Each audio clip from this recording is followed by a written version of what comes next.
Hello and welcome to Answers to Hard Security Questions for Executives by Executives. Today's webinar is sponsored by SimSpace and produced by Actual Tech Media. My name is Scott Becker. I'm from Actual Tech Media and I'm delighted to be your moderator for today's event. Now, before we get to today's great content, we do have a few housekeeping items that will help you get the most out of this session. First off, we want this to be an informative event for you, so we encourage any questions in the questions box in our webinar control panel. Not only will we have team members responding to questions during the live event, we'll also have a dedicated Q&A session at the end of the presentation where we'll discuss in greater detail some of the top questions that you ask. That Q&A panel is also the place to let us know about any technical issues that you might be experiencing. A browser refresh will fix most audio, video, or slide advancement issues, but if that doesn't work, just let us know in the Q&A and we will provide further technical assistance. Now next, in the handout section of your webinar control panel, you'll find that we're offering several resources. I'd especially like to call your attention to 5 resources from SimSpace. There's an ROI calculator, a guide to cyber ranges, a data sheet on Cyberforce, and a live fire experience data sheet. So those are great resources and I encourage you to download those now and share them with your friends and colleagues.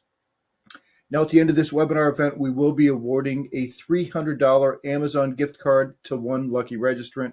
Of course, you must be in attendance during the live event to qualify for the prize. Official terms and conditions of today's prize drawing can be found in your handout section.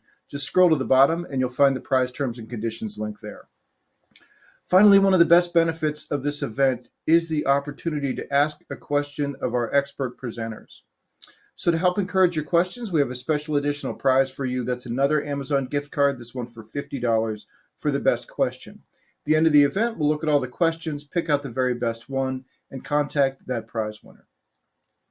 Okay, with that, let's get to today's fantastic content. It is my pleasure to introduce you to our SimSpace panelists today.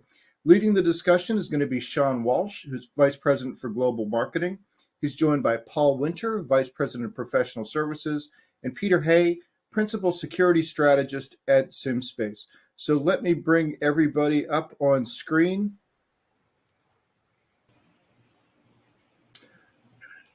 So Sean, Paul, and Pete, welcome. Thanks for having us. Appreciate the time. Yeah, I'm really glad you guys could come on. I'm looking forward to this conversation. So I'm going to take a back seat here until the audience Q&A. So Sean, the floor is yours. Thank you. I appreciate it. So I wanted to talk to the folks today about a slightly different perspective of cybersecurity. We tend to focus on the technology. We all hear the news stories about the breaches and those sorts of things, and they get a lot of headlines. But today we want to talk about what's the business outcome, operational parts of what cybersecurity teams do. Joining me today is Peter Hay. He's our Principal Security Strategist. He has military experience and intelligence agency experience from the NSA. Also joining us is Paul Winter, who is our head of professional services.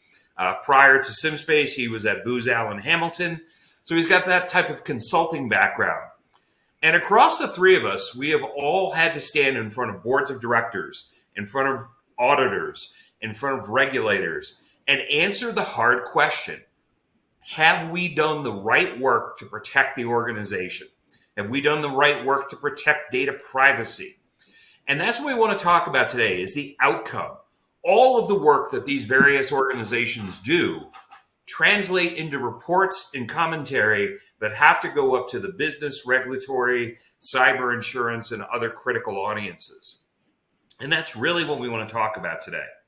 So when we think about what's happening in terms of cybersecurity today for executives, what are they dealing with? The first is a battle that never ends. There's no such thing as one and done in cybersecurity, as we all know. It's just like generating revenue. Every quarter, there's a new challenge. One of the interesting data points from Enterprise Strategy Group is that 66% of public companies failed at least one audit in 2022. We're all spending more money, and we're not sure we're more secure. And ultimately, that is one of those ROI trade-offs that you have to have from a business decision. This isn't about things being absolutely safe. One of my mentors in the security world is a guy named Malcolm Harkins. And Malcolm's Twitter handle is Protect to Enable. And ultimately, that's what we want to talk about today is how do we enable businesses to succeed and be as secure as they reasonably can? The other big challenge is the growing remote workforce. That changes the attack surface. It changes the risk profile because you can't physically control access. And unfortunately, the threat actors have gotten much, much more sophisticated as we go forward. And there was a poll that was done by Gartner. They do this every year where they were talking directly to members of boards of directors. And they asked them, what are their biggest concerns? What are their business risks that they're worried about? And not a surprise, regulatory and compliance risk was at the top of the list because that can stop the business. That can stop the business from operating. No one wants a breach, but a breach may not stop the business from functioning. Failing regulatory and compliance absolutely will.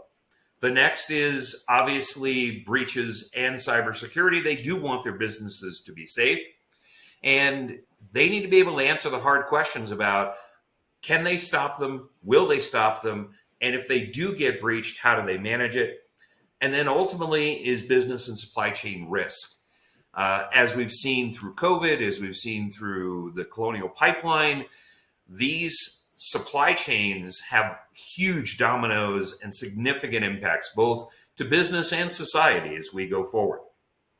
And it's at this point, I'd like to stop talking for a moment and talk to my colleagues and say, Paul, you work with leading banks, leading insurance companies, leading retailers. When they're coming to you and saying, how do I make sure that my supply chain is safe, that my cybersecurity is safe, and how do I measure that risk? How do I understand what risk I'm taking? What are the types of tools and mechanisms that you share with them about how they can have the best understanding of their risk profile? That's a great question, Sean. And there's a lot of things that are being done with respect to compliance. Everybody has to do penetration tests. They have to do controls checks, but there's things that they can't really test in production, and that's really trying to identify how well they can detect and respond to threats they don't know about. And so what we've had opportunities to do with those larger organizations with their teams is bring them into a safe environment and expose them to threats that maybe they haven't yet seen in the real world or are seeing in the real world, and saying, okay, how well does our tech and our process and our people detect, and how well can we respond to those threats? Because when you fail to prevent, you have to be able to detect and respond, and that's really what makes you yourself resilient in the face of those threats. So, Pete, you've looked at this from the other lens, from the government side and nation-state defense. What do they look at that might be different than the commercial side that Paul spends a lot of his time on? So when you're talking about it from defense against those nation-state level actors, it's more along the lines of what we're seeing coming out of DoD with their pivot over to zero trust is essentially how can we limit the consequences of a breach? And I think we're seeing this more and more accepted outside of government and in commercial space is this concept of a sufficiently dedicated adversary will eventually obtain success. And it comes down to, as a defender, you have to be right every time. And it doesn't matter how much money you spend or how great your team is, that 100% perfection is not realistically attainable forever. And so when you start with assume that a breach will occur, then you start looking at how do we minimize the impacts of those breaches? How do we implement zero trust? And I always chuckle about that because to me, it's just a really robust defense in depth. Limit the access to only what's needed. Do everything you can to reduce the stay time for an adversary because it still takes an adversary time to achieve something of worth to them. And it's really funny because if you think of this, start to use business terms thinking about this. View attackers as a business.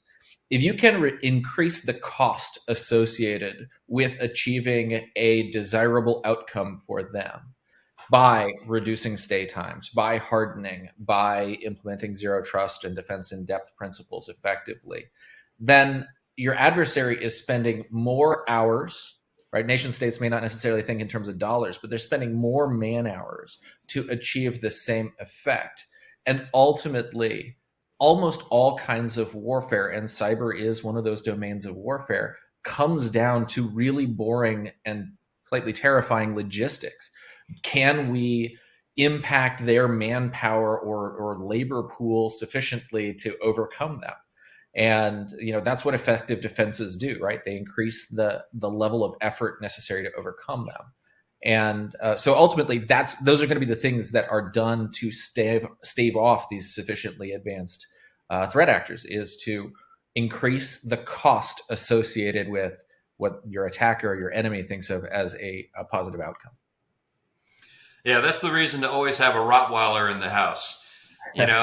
The criminals will go to the next house when they hear the dogs bark.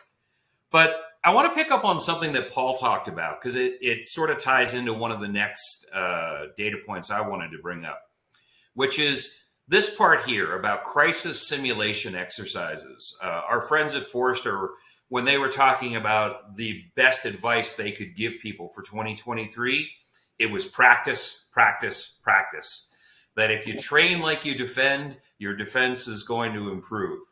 And Paul, you spent a lot of time working with teams and helping them get better at not only the operational side, but how they work together.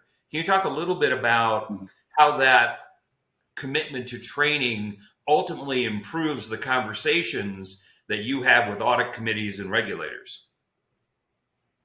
No, absolutely. That's a key aspect is, we, as defenders, you don't work in isolation, right? You're part of a larger thing. And a key component of that is communications with other people that have their portions of the cybersecurity, problem.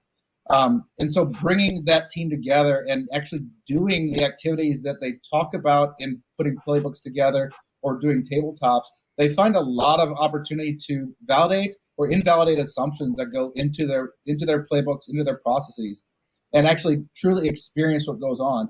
And this is something that's important because playbooks are a point in time.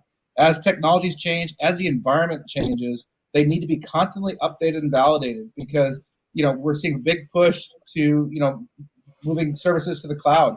That's a different security mindset. It's a different security model and process by which to defend those assets, as well as your traditional on-prem activities. And so, bringing them together, you see those seams in your processes, maybe gaps in technology or skill sets that really need to be addressed to make sure you're current with the current attack surface that you're trying to defend. And being able to do that, you start to understand where you're getting return on those investments and saying, okay, I have a better situational awareness of my attack surface about what I need to be concerned with, and really reflecting to your auditors or insurers to say, okay, I'm actually doing these processes. I can prove to you that my playbooks work or where we've improved them because we do these simulations, and get that back to provide evidentiary data to help with your regulatory and insurance requirements. So Pete, when you look at this on the other side, because I know you've been doing a lot of work in critical infrastructure and looking at OT and IoT, and Paul mentioned attack surface. We see that attack surface expanding on the commercial side with remote workers and supply chain partners. How is that translating in the critical infrastructure side?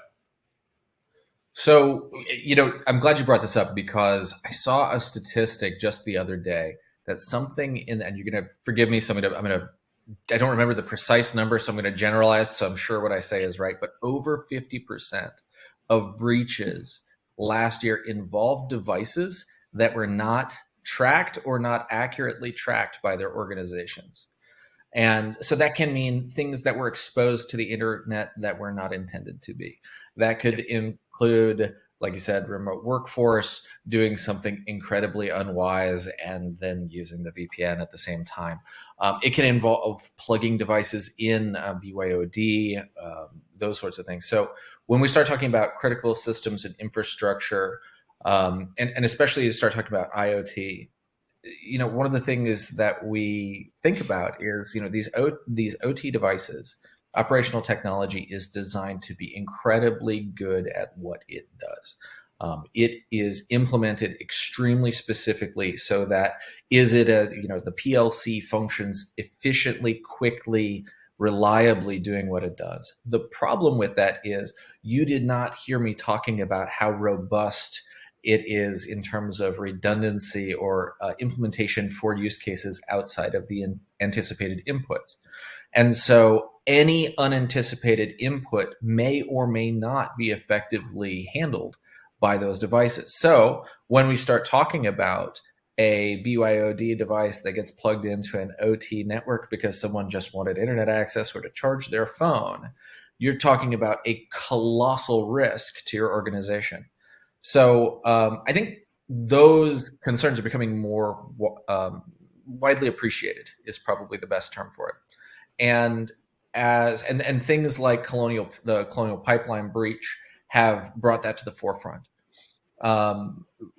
So when those things occur, now the question is, okay, now that we understand that risk, how do we correctly address it? And I think inside OT previously, there had been a fair bit of what I would call a generous assumption that everything that's here is supposed to be here. A lot of implied trust being extended. And so I think you're going to see those zero trust or open trust architecture and framework concepts start propagating through OT. I think you'll see more validation. I think you'll see more device management, even on the network side, to make sure that we're not assuming, because I've been told that assuming is a bad thing. You want to make sure that, we're going to trust, but we're going to verify along the way to make sure. And I'll tell you, I worked in exploit development for a while. And one of the things that is absolutely critical is almost every single exploit attack occurs where trust is extended, but insufficiently validated. And that may be taking advantage of a validation method. It may be that it wasn't present. It may be that it took place previously, and then we never bothered checking back to make sure this is still the same device. But again, it all comes down to how trust is extended and if we're validating it. And I think you're going to start seeing that creep into those OT environments. Fair enough. So we've talked a little bit about the technology. Let's talk a little bit about the outputs of things. So when I think of regulatory compliance, I think of these big buckets. So public company, we know we've got to do SOC 2 reports, and we've got a new SEC disclosure rule that is coming up next year where we've got to release information that a breach occurred. Obviously, we're going to have to make that announcement before we've done the full investigative work on it. So as a public company, Paul, you've spent a lot of time working with these big organizations. When they start talking to you about what they have to report out on SOC 2 and some of the other standard type reports, what are they asking you to make sure that is validated in the testing scenarios? Well, that's a great point. I think one of the things when it comes to public reporting, especially as these investigations unfold, as they find some more information.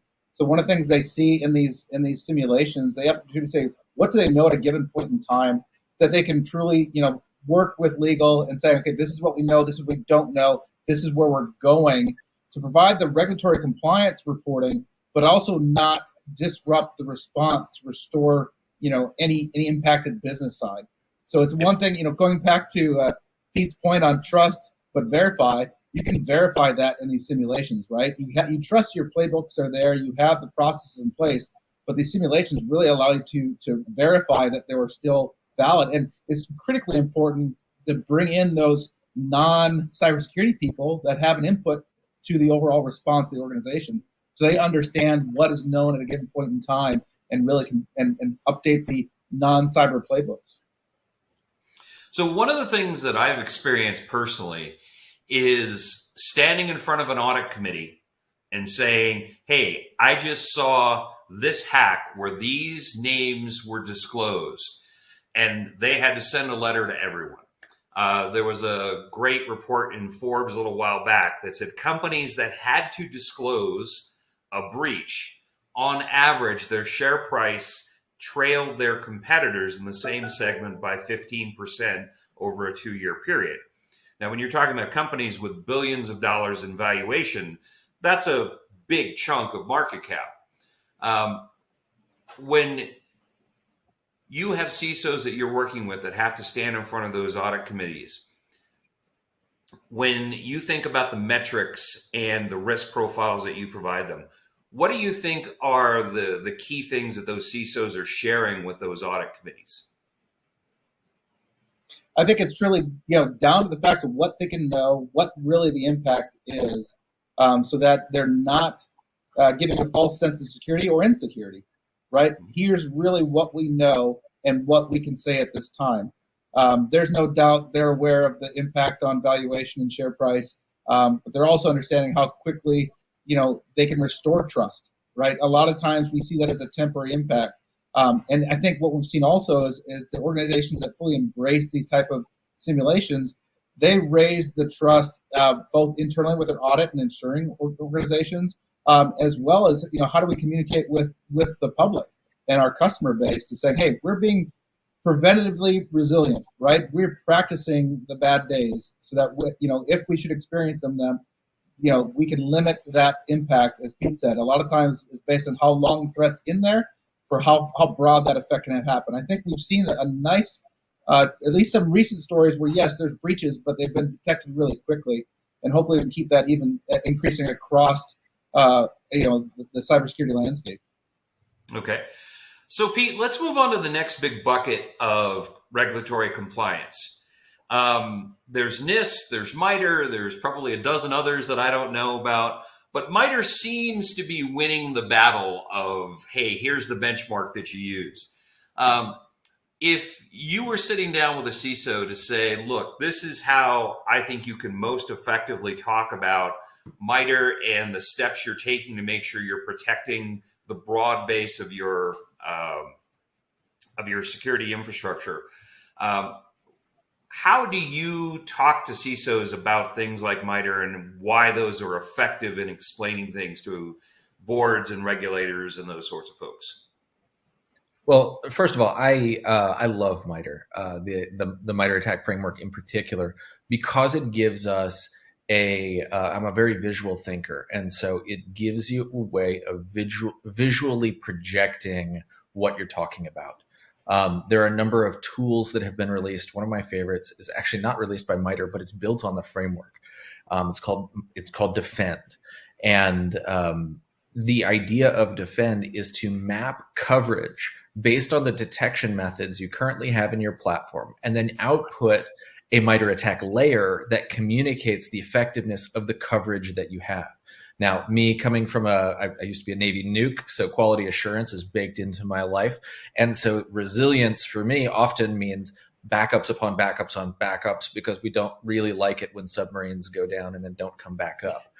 It's the surfacing that's really important.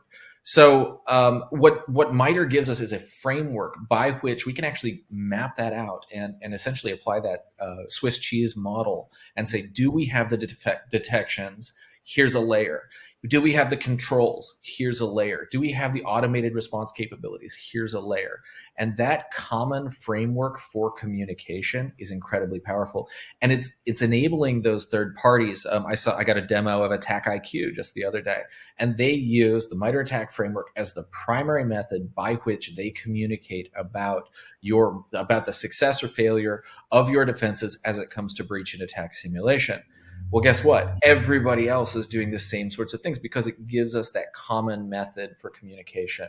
And again, I really like the visualization that you can turn a particular technique or tactic red, which means bad. And we can look at that, and that audit committee gets an immediate grasp of the state of the union, so to speak. And that's what MITRE gives you, is that communication method that anyone can pick up on rapidly and easily. Absolutely. So the next one on privacy and data is kind of near and dear to my heart as the marketing guy. We are entrusted with a database of people who have opted in. And whether you talk about GDPR in the EU, CCPA in the state of California, almost every state has their equivalent. There was a data point that we saw recently from Gartner that said 75% of the world's population right now is under some form of privacy governance.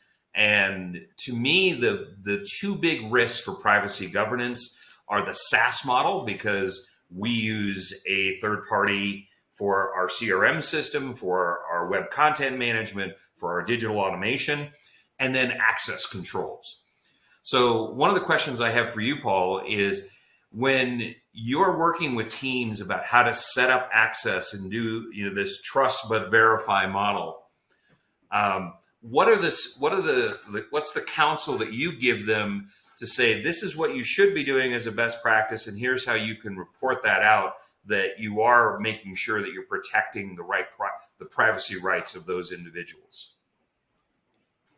So I think this kind of is aligned similar to your question to Pete on the attack framework, is using frameworks that are to your industry, right? We have different, depending on your industry, there's FFIEC, there's NIST cybersecurity framework. The DoD has recently come out with a cybersecurity maturity model, or CMMC, and so having something that communicates exactly what controls mean for that particular industry, and then what it is for efficacy, particularly around privacy controls and data protection. And then one of the things we strive to do in our simulations is the results that we gather, we map to those same frameworks. So it's all based on, it's a way to communicate, right? It's the way the finance community does in FFIEC. It's the way the DoD does with CMMC. Trying to map those experiences, those performance metrics to those frameworks to say, okay, are we performing like we think we should? Obviously in a simulation, you're not in production, but you can also prove out maybe the efficacy of compliancy controls or controls that help for compliance, and really feedback saying, hey, we're actually going above what the control compliance measure is because we want to be more effective, right? And we can show those and show how that maps to their performance against their particular industry framework. No, I think that's a great point. You mentioned a couple of other things that stood out in that last in that answer. You talked about FFIEC. We've worked with CBEST, the EU equivalent or I guess the UK equivalent of that. When you're working with people to produce these reports and feed that back to regulators, the last report I saw from you was something like 100 pages.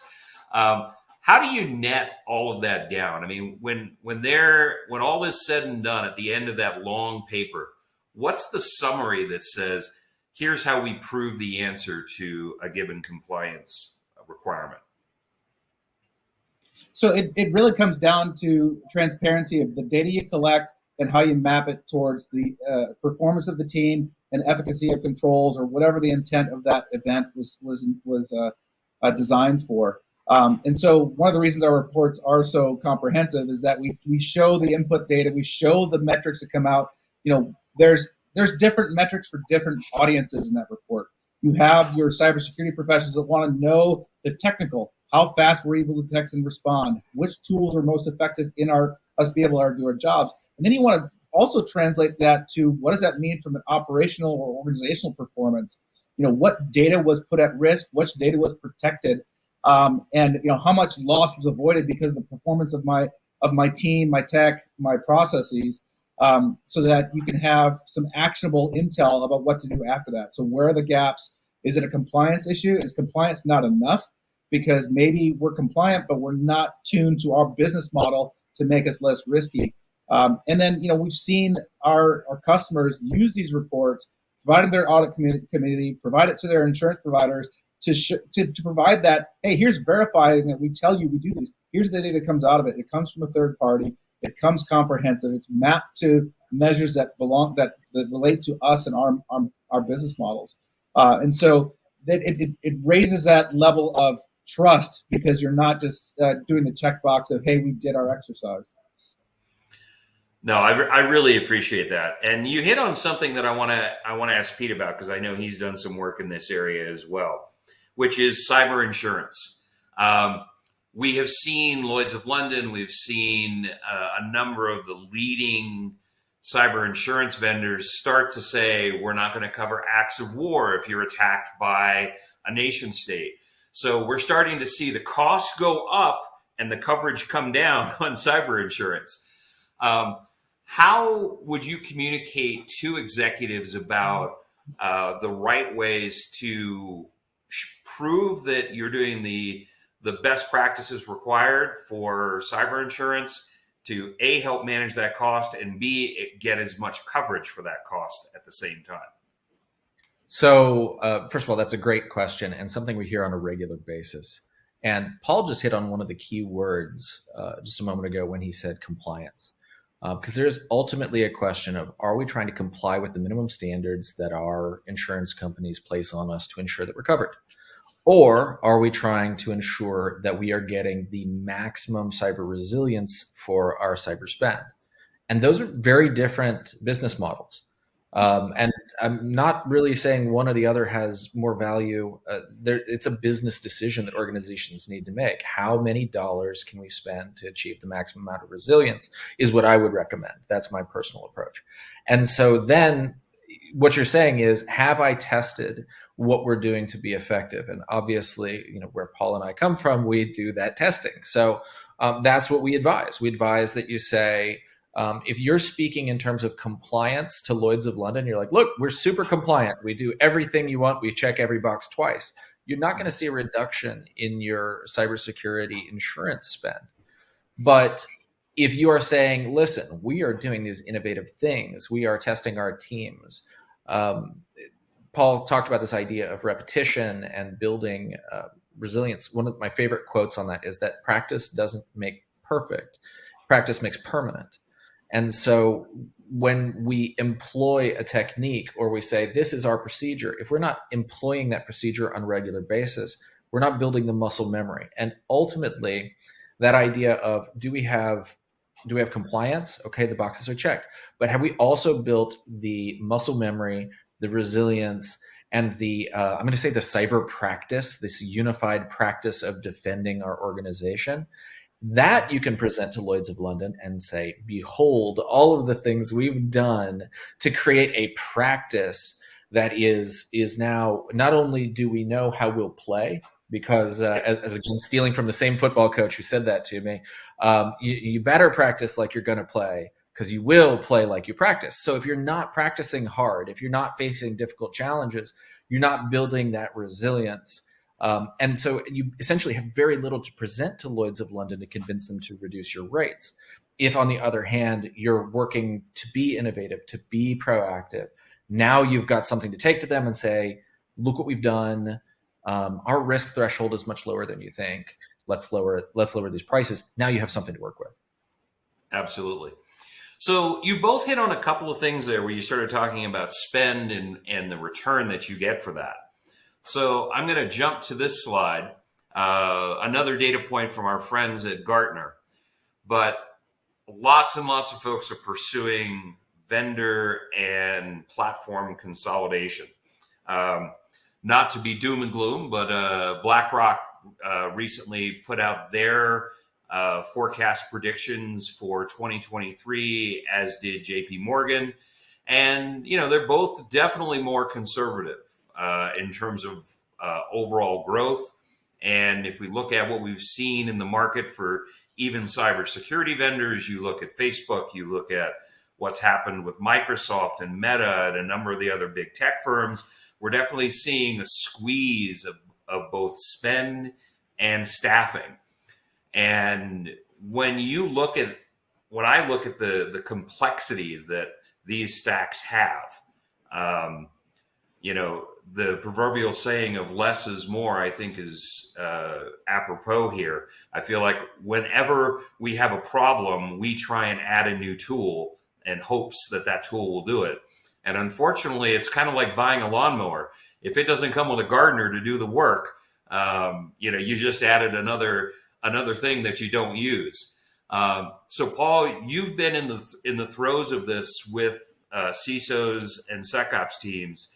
What are you seeing in terms of how people are trying to optimize their stacks? Yeah, you're absolutely right, Sean. Is that when there's a new compliance requirement or whether there's a new technique that maybe hasn't been seen before, there's ample products to go out there to say, hey, I can buy this and be compliant or something like that. And as we've seen, these cybersecurity capabilities, they add functionality all the time. What started off as being very niche thing about its performance is now says, hey, well, I've got this capability, I can add on to it. So you see a bunch of overlapping functionality across your stack. And so with the complexity, it's like, okay, it's trying to understand, okay, which control in this tool is doing that function where there's some overlap with this one, is one backup to the other. And so without really understanding how each of them works in a contested environment, which you definitely don't want to take your production environment and try to do some really aggressive testing against, you put that into a cyber range, right? And have something where you can look at your stack, make sure, if you're looking at substituting or adding or something like that, making sure there's not ripple effects down the road, more than just integration, right? It also has to go into your playbooks, go into your processes. All these tools are capabilities to help humans, not replace humans, right? So they have to be able to go into your process as well. And so you have to have that environment that you can really feel confident that saying, hey, if I subtract this function, is there enough coverage in that other technology that says they can do that? Let's verify that, let's validate that before we make that decision. Well, you hit on one of the most important things that I think people underestimate in this, which are the human beings. We've all seen a quote like this. ISC squared has there's 2.7 million more job openings than there are cyber people. Pete, you've been the man standing in front of the class training these folks. In addition to the skills, the other part that we don't talk about in terms of this gap is the work that doesn't get done and the stress that puts on those people that are left to try and pick up the pieces. So can you talk a little bit about what you've seen as you've been talking to those to those security professionals? And if you were sitting down with a CEO, what would you tell them about the risk that's created by the human gap versus the technology complexity? So I could talk about this forever. So I'm going to keep a close eye on the two of you. And if I see either of your eyes start to glaze over, I'll turn it back over. But this is like ESPN. You have you've got 3 minutes for your answer. You got to do your best Chris Berman imitation. Well, people aren't. I've heard the saying, people aren't everything. One of what I heard recently is people aren't everything. They're the only thing that matters. Because without people, all the technology in the world, it lies dormant. It does nothing. It achieves nothing. Burnout in this industry is very real. Investing in your people is absolutely critical. I'm a big believer in continue to train, but I will say that practical experience is everything. And so in terms of how I would advise a CEO, the first thing I would say is this. I actually did a flow chart a while back for my recommended career path in cyber. And it turned into this hideous Rorschach drawing because the answer is there is no perfect career path in cyber. And what should happen is you should move into something where you have some experience. One of the biggest challenges we have is we view cyber as this complete holistic thing, unified thing, and it's not. It's data science, it's statistics, it's analysis, it's forensics, and there's a large pool of people with those skills, and you can tailor them to more specifically to cybersecurity. So when it comes in particular to data science, analysis, and statistics, that's a great place to start. You might work in detection engineering, but the thing that I would tell CEOs is A, be creative in where you draw your talent pool. Don't get constrained by a person's current experience, because my background was chemical analysis. I was a chemist for the Navy, and then I got thrown into cybersecurity. And I'll tell you right now, analysis is analysis. When you understand that a system has a finite number of inputs, and based on the changes to those data points, the system will respond. You can do that in any system. So go find people be open to people with non-standard backgrounds. Give them the freedom to move. You might have hired somebody into a position and it isn't the perfect fit for them. Give them the freedom to move amongst those teams, and then it's like random packing theory. Eventually, it'll end up in the right place. And I know we've recently proven that random packing theory isn't always true, but the concept remains pure here. Give people the freedom to go somewhere they're interested, and guess what you get? A better employee than somebody who is idly punching the clock, doing their 9 to 5, doing what is necessary. And then the last thing that I would say is make absolutely sure that as you're moving people up in the organizations, you support them, because we consistently see the biggest challenges that occur in these exercises are not with the technical skills of the people, because your hiring processes work, your training processes work, and at these organizations, you have skilled people. Where we run into challenges is managing all of the different tasks. And you referenced that, analysis paralysis is this term of, too much to look at, but the constant need to reanalyze and reassess, or a continuous model for improvement. Well, that applies to the day-to-day as well. What things are we tracking? What are our priorities? How are we doing it? And are we effectively communicating it to all the persons making up all of the teams, actually where the rubber meets the road? It's consistently in those connective tissues of communications between the teams that you're seeing the weaknesses, the challenges. And when those connective tissues get stressed, that's where the organization has a tendency to struggle or suffer. And interestingly enough, that same, apparently I'm going with a human body analogy here, that's where inflammation occurs as well. It's difficult on the employees because they're struggling or they're having communication challenges, and those friction points are just going to get more and more serious. So support those people as they move into those leadership positions, put them in a place for success, give them supporting technologies so it's easy for them to manage all of those requirements. And I think you will see burnout reduce because there's more effective work. Nobody likes doing something for the second or third time. Nobody likes feeling like something they've raised as an issue isn't a priority. And so if you're effectively tasking those, tracking them, and communicating them across the organization, what do you know? Everybody feels like a valuable part of the team again. And all of a sudden that stress and frustration drains away. Paul, one of the things I want to build off of what Pete said is you brought a bunch of the exec team out to a recent event with a leading bank. And the thing that really was interesting is I was sitting in the audience listening to these individuals talk to each other was, hey, this is the first time I've met you in person. Hi, I'm so-and-so. They've all been on meetings together. But what amazes me about watching those events is the trust dynamic changes. Can you talk a little bit about what you've seen in terms of how teams work better together and have more faith in each other when they do these types of exercises? Yeah, I mean, I don't have personal experience in the military and under combat, if you will, but I've seen enough movies where you put yourself in a really stressful situation and you work as part of a team. Those people, you get a bond, right?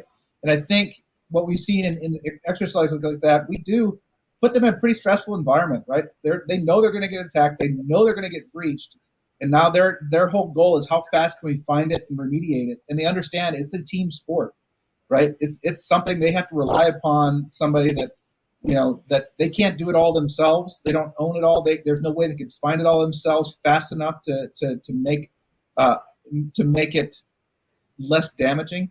And so what we've seen is that particular organization invested the time and effort to bring those people into the same room, which is one benefit of that.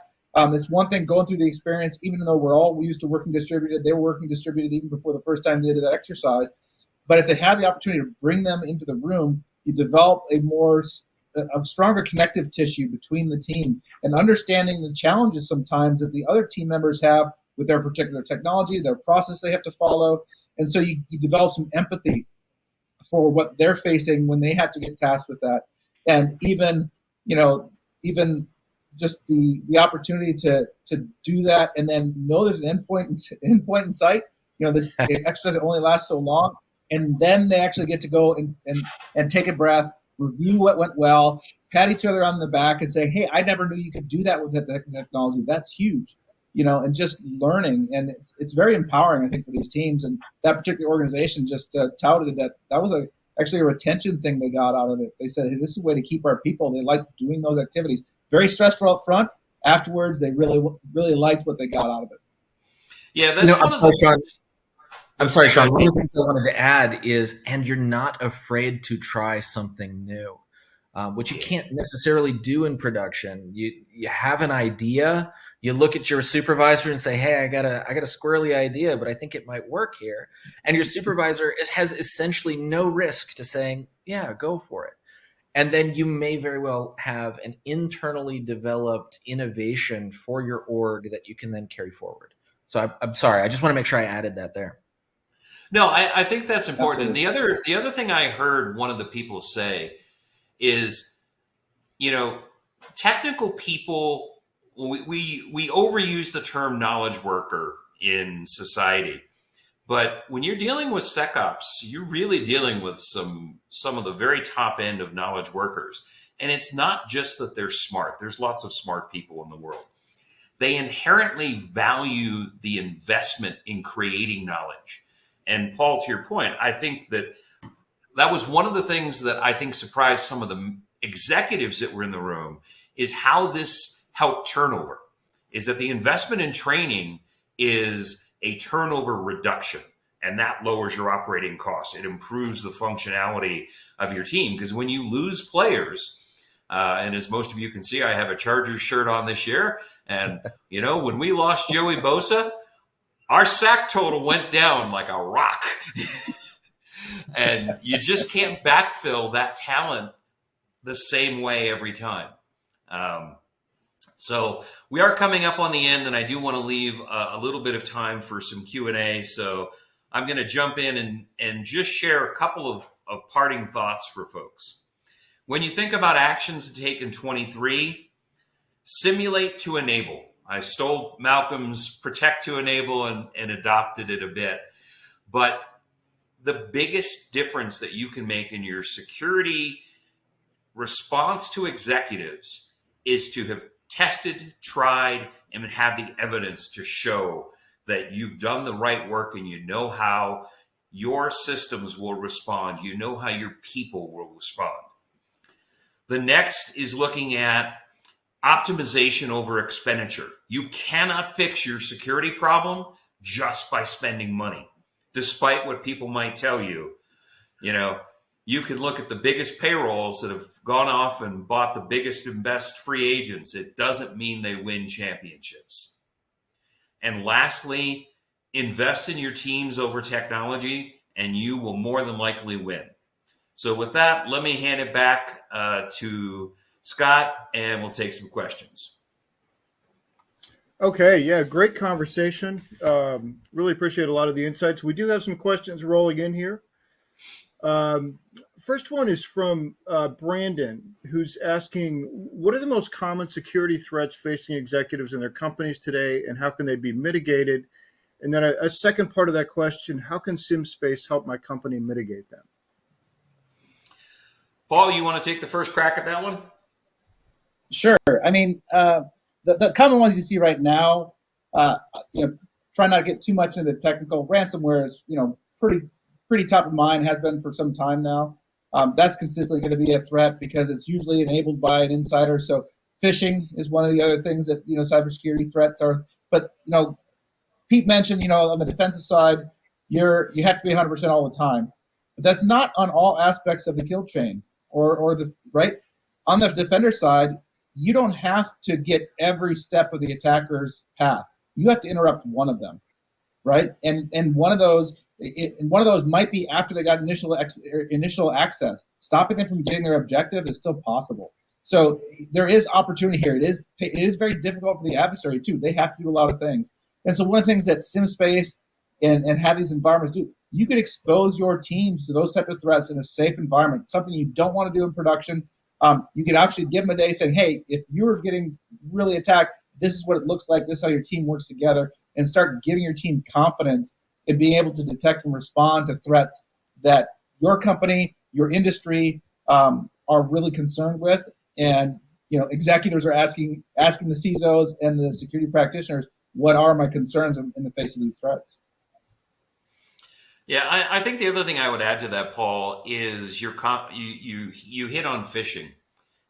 I think that if there is one thing about the biggest risks that executives need to think about, it is phishing and sharing of information inadvertently. There's a lot of cynical people who always say human beings are the weakest link in security, and I don't think that's true.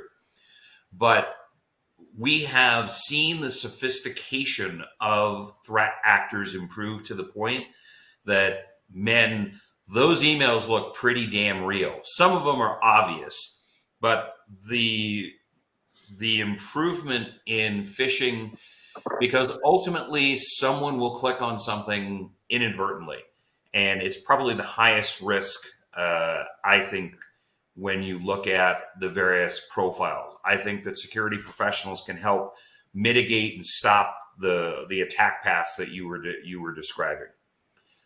Scott, let's, in the interest of time, because we've only got a few minutes left, let's jump on to the next question. Okay, sure. Yeah, so, Pete, during the session, you mentioned, you have to be right every time. And then there was this question that you guys actually flagged, but you did sort of address this, but I'll just bring it up in case there are any other points you want to make. But, Tori is asking, what are some steps that can help cybersecurity professionals reduce stress associated with their roles and responsibilities? You feel like, did you cover that enough, or is there anything else you want to say about it? Well, I think this question's interesting because it's coming from the perspective of the individual practitioner rather than from the perspective of the executive. So, first of all, and I think we did talk about this, executives, that trust relationship goes both ways, right? And so the executives owe their employees the support that they need in terms of the tools, the practice, the repetition, the reporting infrastructure, et cetera. But for the individual practitioners, the recommendations that I make are take a deep breath, acknowledge that breaches do occur. It's okay that they occur. And I know that's a crazy thing for me to say, but that is why we have concepts like zero trust architecture and cyber resiliency frameworks and things like that. We have these defenses in place for a reason. And so if something is bad today in this moment, it's okay because we can overcome it. And I think that actually goes back to some of the bigger questions about how do you report, how do you tell your customers? I think as businesses who have proven they have an ability to communicate in a trustworthy manner and prepare in a resilient manner, some of this is you're essentially in a better posture as an organization. So as the individual cybersecurity professional, I'll give you some basic suggestions for what my company does. We encourage you to take time off. Do it. You're important. I know 100% success rate as the way to keep the bad guy out seems like there's no time for time off, but I absolutely insist you take time off, because what you'll find out is that the business is still standing when you return. And on the one hand, that harms our sense of self-importance, but it gives us an understanding that there are others around us who support us. I was very fortunate to have broken my leg earlier this year, and you'll be shocked to hear this, but SimSpace survived the experience of me being away for almost a month. And you know what? It was good for my mental health to make that recognition that it's okay for me to take time off and take time for myself. I encourage people to, as you build that connective tissue, it does not have to only come from the top down. It should come from the bottom up, and it should grow naturally. Make sure you're talking to people in other teams.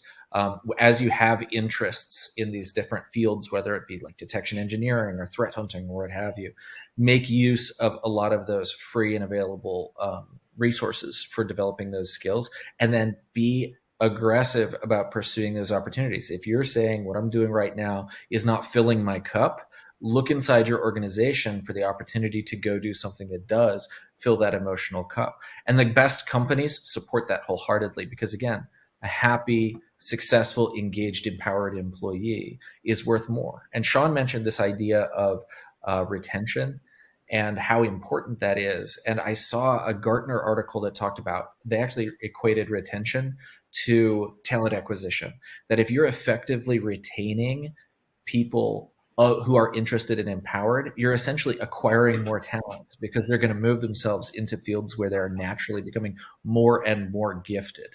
And that's a really special thing too. The other thing I would add to Tori's question is reach out to people who are the customers of your outcome. Expectation setting. If you look at the world through the marketing lens, okay, we do not expect that 100% of the leads that we find are going to turn into revenue. That's just not realistic. And you spend time going, here's the benchmarks, here's the best practices in the industry, this is the level of expectation you should have, and here's how we want to do better. But the biggest problem I think cybersecurity professionals have is that people don't understand the complexity and they don't understand what a realistic outcome is from cybersecurity. And spending some time helping them understand what a realistic expectation is will help with some of the stress reduction. The other part is make sure they understand that this is how many resources you need, whether those are human, consulting, or technology, in order to effectively have the type of cyber defense that you need, because they're gifted in their areas, but they're not aware of what it means in your area. And again, I'll use another bad Charger analogy, but we were in a game earlier this year and our field goal kicker got hurt. And we lost the game because we had to try to go for a touchdown instead of being able to kick a short field goal. Their defense held. You didn't have the right player on the team to execute. And they need to understand the skill sets that are required, the resources that are required to give them what they want. They don't understand it. They just expect magic to happen. And demystifying cybersecurity is probably the single greatest way in which you can help reduce stress, because it will change and help create better understanding of what is pragmatic in the market and for the business. Okay. That's a great answer. And Sean, unfortunately, I think we're going to have to leave it there. I did just want to ask you, if somebody wants to get started with SimSpace or find out more, what do you recommend for them as far as next steps? I honestly think the best thing to do is come to our website and watch some of the demo videos. Look at it, see exactly what this platform does, how we can help you understand your security stack, improve the skill sets of your people, and run those live fire exercises that build those bonds that Paul was talking about. Then if you look at that and you go, okay, this is worth it, then you can say, all right, I want to request a demo. But look at those, look at our YouTube channel, and you really get a chance to get a good feel for this program before you have to take the next step. Okay, excellent. Well, thank you, Sean, Paul, and Peter. This has been a really informative discussion. I've really enjoyed just being in the background and listening to it. I think the audience has too. And thanks for all the insights in the Q&A. Really appreciate the conversation. And thanks to everyone who took the time to attend. Appreciate it. Yes. Thanks for the opportunity. Thanks again. All right. And we have one more piece of business. It is the prize drawing. And the winner of the $300 Amazon gift card today is Michael Schoendorf from California. So congratulations to Michael. We'll be in touch to get you your card.